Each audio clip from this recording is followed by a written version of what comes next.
Di kota ini yang menjadi pelindungnya adalah superhero, bukan polisi. Maka dari itu, para orang tua sangat ingin anaknya masuk ke dalam sekolah superhero. Will yang merupakan anak dari superhero terkenal pun sudah siap untuk menjalani hari pertamanya di sekolah superhero. Bahkan bus yang menjemput mereka sangat tidak biasa. Bus sekolah ini bisa terbang karena sekolah superhero yang akan mereka masuki berada di atas langit. Will bersama murid-murid baru lainnya sangat kagum melihat Sky High.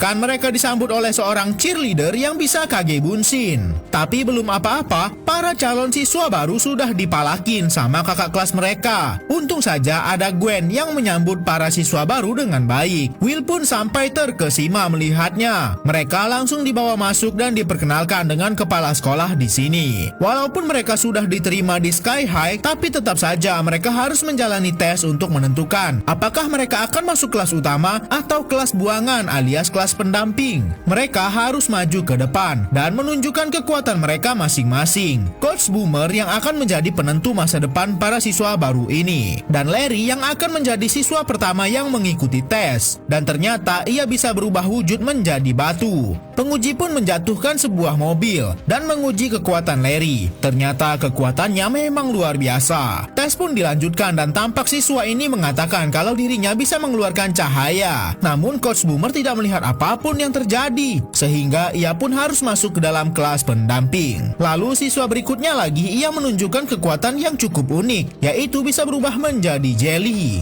Namun tetap saja, Coach Boomer menganggap itu bukan kekuatan yang penting. Semua anak sudah menunjukkan kekuatan mereka masing-masing untuk menentukan kelas mana yang akan mereka masuki. Ada dua kelas, yaitu kelas hero dan kelas pendamping. Walaupun kekuatan calon siswa di sekolah ini unik-unik, tetap saja Coach Boomer memasukkan kekuatan yang tidak penting ke dalam kelas pendamping. Waktu ujian pun terpotong jam istirahat, dan para siswa yang sudah masuk kelas utama pun tampak mulai menyombongkan diri mereka. Will dan Layla belum menjalani ujian, sehingga mereka belum tahu masuk ke dalam kelas mana. Namun di kantin ini ada seorang siswa gondrong yang memandangi Will dengan penuh kebencian. Sebab orang tua Will sudah memenjarakan ayahnya. Kini giliran Will yang harus menjalani ujian. Namun saat akan memulai, Will malah berbisik kepada coach kalau sebenarnya ia tak punya kekuatan apa-apa. Tentu saja coach tidak percaya, sebab Will anak superhero terkenal di kota ini. Untuk membuktikannya, coach pun menjatuhkan mobil ke arah Will, bahkan sampai melemparnya. Dan ternyata memang benar kalau Will tidak punya kekuatan apapun. Setelah dokter sekolah memeriksa tubuh Will dan tidak ada cedera parah, Will dipersilahkan pulang. Sesampainya di rumah, sebenarnya Will ingin menceritakan semua yang terjadi di sekolah tadi. Namun sang ayah yang baru saja mengalahkan musuh pagi ini mengajak Will untuk masuk ke dalam ruang rahasia mereka yang selama ini tidak pernah Will ketahui. Saat masuk ke dalam sana, Will benar-benar kagum. Ayahnya menyimpan semua senjata utama dari musuh-musuhnya yang pernah ia kalahkan. Will pun tertarik melihat salah satu senjata yang unik. Itu adalah senjata milik musuh terkuat yang pernah ayah dan Will kalahkan. Namun ayah Will tidak sadar kalau senjata milik musuh yang baru ia kalahkan tadi pagi sudah dipasang kamera dan mereka sedang diintai oleh musuh.